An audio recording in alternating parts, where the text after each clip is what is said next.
Au Cameroun, une vague de recours a été donc déposée au Conseil constitutionnel à la suite de la publication de la liste officielle des candidats à la présidentielle du 12 octobre. Depuis Yaoundé, on fait le point avec notre correspondant Aboubacar Dewa.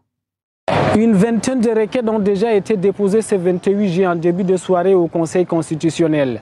Certaines requêtes visent à faire valider des candidatures rejetées, d'autres réclament l'annulation des candidatures acceptées, notamment celle du président sortant Paul Biya et celle de Hilaire Zipan du mouvement progressiste. D'autres encore demandent carrément la récusation des membres du Conseil constitutionnel accusés de partialité. Parmi les figures emblématiques, Maurice Kamto, investi par le Manidem, demande l'annulation de la décision d'Elekam ayant rejeté son dossier. Léon Tyler Onana, militant du RDPC, conteste la candidature de son propre président national, Paul Biya, qu'il juge irrégulière. Bertin Kissop, lui, multiplie les recours. Il exige non seulement le rejet de la candidature de Paul Biya, mais aussi la validation de la sienne et la récusation de tous les membres du Conseil constitutionnel. Les requérants avaient jusqu'à minuit ce soir pour saisir la juridiction suprême. Le Conseil constitutionnel a désormais 10 jours pour statuer sur ces contentieux conformément à la loi. Bonjour, après le reportage de TV5 que je vous propose à la fin de cette vidéo, nous nous questionnons sur l'élection présidentielle d'octobre 2025. Une onde de choc traverse le camp du changement. L'exclusion de figures majeures de l'opposition, à commencer par Maurice Kamto, a déclenché une série de recours devant le Conseil constitutionnel, décrié pour sa partialité. Un processus électoral censé incarner la démocratie semble désormais verrouillé, orchestré et vide de toute réelle compétition.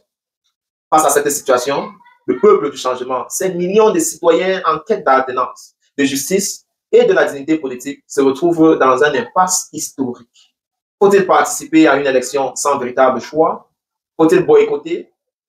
Et risque d'effacement? Faut-il désobéir au péril de la répression?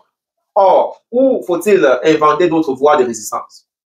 Pour mieux comprendre ce moment critique, voici 5 questions fondamentales de Naomi qui va accompagner avec des réponses claires de Cyril, qui éclaire l'embarras stratégique. Donc, beaucoup partagent en ce moment, sur le plan de moral et de politique, d'un peuple qui se sent davantage trahi par des institutions, mais pas encore vaincu dans sa quête de souveraineté.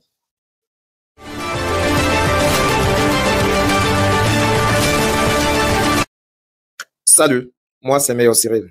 Nos statistiques montrent que seuls 29% de ceux qui regardent nos contenus prennent le temps de liker, commenter ou partager. Si tu apprécies ce qu'on fait ici, je t'invite à faire ce petit geste. Like, partage et laisse un commentaire. Ça ne te prend qu'une seconde, mais pour nous, ça change tout.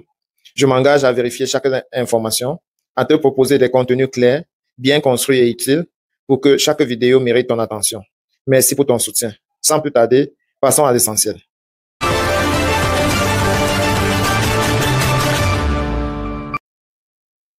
Bonjour et bienvenue à ce numéro. Aujourd'hui, on se questionne sur la crédibilité du Conseil constitutionnel.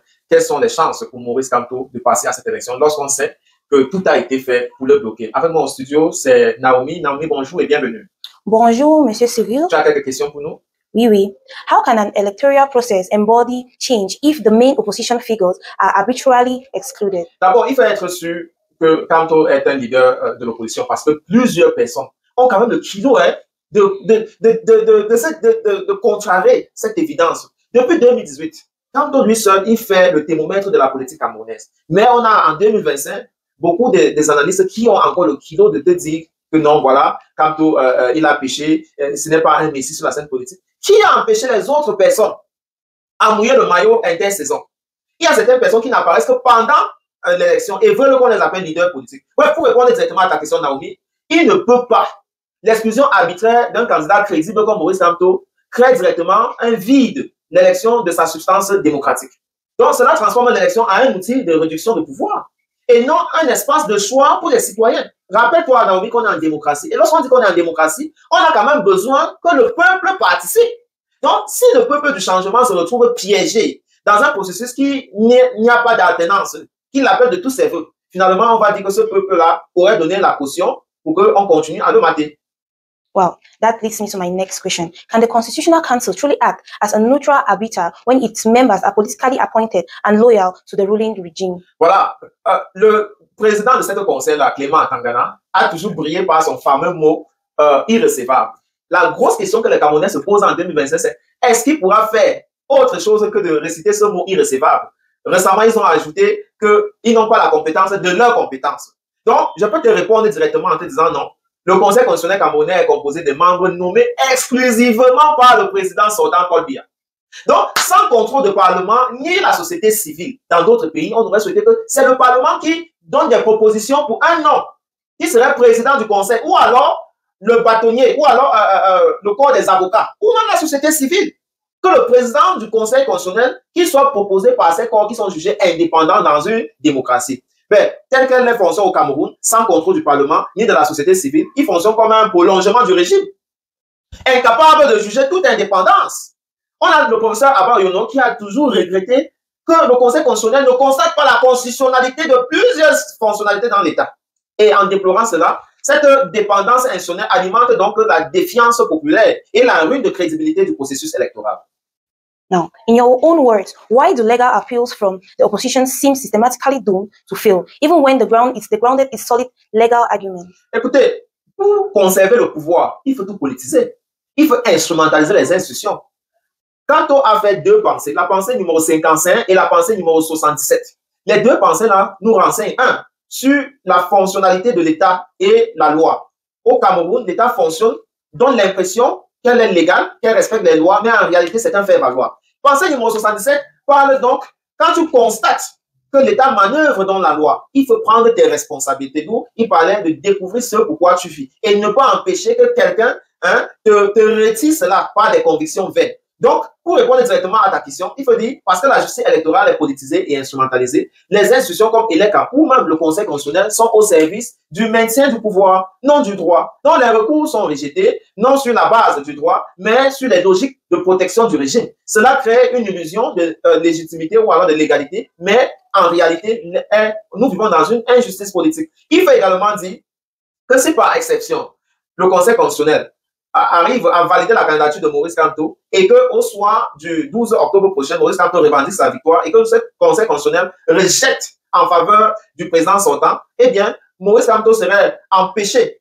de créer un hold-up électoral parce que c'est le même Conseil constitutionnel qui aurait validé sa candidature et donc il ne peut pas à la fois donner du crédit à ce conseil qui valide sa candidature et également nier les résultats que ce conseil a donné. Donc, on peut dire que le gouvernement a tendu un piège à Maurice Kamto et d'autres qui se revendiquent leaders de l'opposition, mais qui doivent passer par le Conseil constitutionnel pour être candidats. En ceci que, si leurs candidatures sont validées, eh bien, à travers cette validation-là, c'est cet acte-là qui va crédibiliser cette chambre juridique qui est le Conseil constitutionnel. De telle sorte que les résultats qui seront proclamés plus tard ne devront plus connaître des litigations parce qu'on va dire, lors de la préélection, cette chambre-là s'est acquittée de tous ses droits. Écoutez, c'est un schéma dans lequel on a mis Maurice Kamto et le Maniden. J'espère qu'ils vont s'en sortir vraiment tête en haut. Now, in the face of democratic exclusion, what credible alternatives remain for the people of change? Boycott, international pressure, civil disobedience or resignation? Non, mais tu sais que jusqu'à aujourd'hui, ce qu'on se plaint de Kamto, c'est qu'il a boycotté les élections de 2020. Donc, si le boycott était en elle-même une solution, toutes les difficultés que Kamto rencontre aujourd'hui, notamment le jugement de valeur qui lui est assigné par certaines tranches de la population, ne devraient pas exister. Donc, le boycott renforce tout simplement le status quo. La participation, quant à elle, sans candidat légitime, est une opposition involontaire du régime. C'est-à-dire, si on parle des 13 candidats qui sont déjà sortis là, on risque d'avoir finalement à la fin aucune candidature crédible que les Camerounais, le vote à partir. Donc, l'absentéisme serait très élevé. Maintenant, tu as tantôt parlé de la désobéissance civile. C'est un risque. Elle est risquée, car elle est lourdement réprimée dans des États dictatoriaux comme le Cameroun. La zone anglophone en sait quelque chose. En 2016, lorsque la France anglophone a pris dans la rue qu'elle voulait que ses droits soient respectés, on a vu comment la réponse a été brutale. Et la pression internationale est souvent lente et insuffisante parce qu'elle calcule des intérêts géopolitiques. Donc, d'où la nécessité de repenser les formes de lutte en dépendant une résistance non électorale, citoyen et stratégique, capable de construire un rapport de force dans la durée. Si vous constatez, plusieurs partis politiques en 2025 ont demandé lorsque demandaient des citoyens d'aller s'enregistrer sur la liste électorale de leur camp, on leur rappelait qu'il faut défendre ses votes en 2025. Tu ne dois pas voter rentrer chez toi. Tu votes, tu restes là. Tu surveilles tes votes. Et à la fin de la journée, lorsqu'on fait le comptage, tu snaps, tu filmes ça avec ton smartphone avant de rentrer à la maison. C'est comme ça que l'éducation citoyenne a pris cours en 2025 et on espère que cela pourrait permettre. On a également vu plusieurs associations de la société civile aller faire le tour du Cameroun pour appeler les Camerounais à aller s'inscrire et voter. On fait ici un petit clin d'œil à Aristide Mono, à Michel Doki, à Zéphram, l'artiste, parce qu'on les a vus sur le terrain mouiller le maillot. Bon, je n'ai pas oublié Abdourahmane Baba. Voilà quelques figures qui se sont distinguées en faisant le tour du Cameroun, en faisant les différents plateaux dans les différentes villes, parce qu'ils ont ce souci-là de mobiliser les scrutateurs qui vont rester dans les bureaux de vote, ceux qui vont dire non, open sardine et à 2000 francs. Now, in your own words, what role can intellectuals, artists, influencers, and moral figures still play in restoring hope to a disillusional electorate trapped in the facade democracy? Ben Naomi, écoute, le rôle des figures morales et culturelles, elle devient centrale. Parce que face à un verrouillage politique, ce sont des artistes intellectuels, influenceuses, chefs traditionnels non corrompus qui peuvent mobiliser, éduquer et inspirer les masses. Mais malheureusement au Cameroun, maintenant il y a un concert Living Together qui est organisé, qui sponsorise, on dit bien sur l'enquête, sur les hauts patronages de Chantal Biya. Chantal Biya, c'est qui? La femme de Paul Biya. Donc voilà déjà comment on va instrumentaliser les artistes. Avant ça, on a vu qu'on a mobilisé les chefs traditionnels. Lors d'un congrès à Yaoundé, on les a donné des enveloppes. Ils ont fait un communiqué pour dire qu'ils apportent leur soutien à Paul Biya. En ce qui concerne les intellectuels, les influenceurs, il y a des différents canaux qu'on leur manette, on les oblige à s'incliner au pouvoir en place. Donc, pour te dire que le régime en place prépare l'élection depuis 7 ans et elle attaque secteur par secteur, corps par corps. Le plus souvent, le peuple se réveille qu'en 2025 et croit que ça se joue que là, non. Les années antérieures, avant maintenant, elle est passée d'une administration à l'autre pour demander aux chefs de service, au personnel, de contribuer l'argent pour la campagne qui va se passer. On a vu comment les différentes réunions, les ressortissants des différentes villes, des différents villages, des différentes communautés réunissaient des paquets d'argent. L'apothéose, c'est quand certains jeunes se sont réunis pour donner 40 millions. Même si on n'a pas vu ça physiquement, ils ont quand même donné un sac dans lequel ils disaient que c'était 40 millions. Pour ceux qui ont déjà manipulé les millions, on se demande bien si le petit sac-là pouvait entretenir 40 millions. C'est un peu ça la question qu'on se pose. Mais on passe. Ils disent qu'ils se prononcent au nom de la jeunesse. Voilà donc comment on a également vu dans les amphis, dans les universités, notamment à Bertois, à Ebolova, des jeunes font des marches de 200 mètres avec un contrepartie de 2000 francs, 1500 qui souvent ne peuvent pas donner en apportant un soutien à la candidature de Paul Biya. Tous ces processus, toutes ces activités, c'est en réalité ce qu'on appelle l'éducation politique. Sauf qu'au départ, on ne dit pas à tous ces cibles-là qu'en réalité, ils participent donc à entretenir la dictature, à entretenir le régime autoritaire et conservatif qui est là.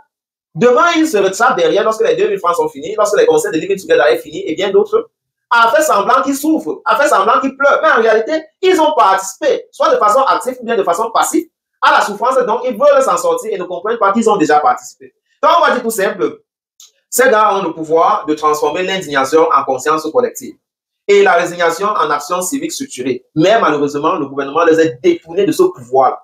On parle ici des influenceurs, des artistes, des chefs traditionnels, des éducateurs et toutes ces personnes qui ont une masse de personnes qui les suivent au quotidien. Mais pour quel but?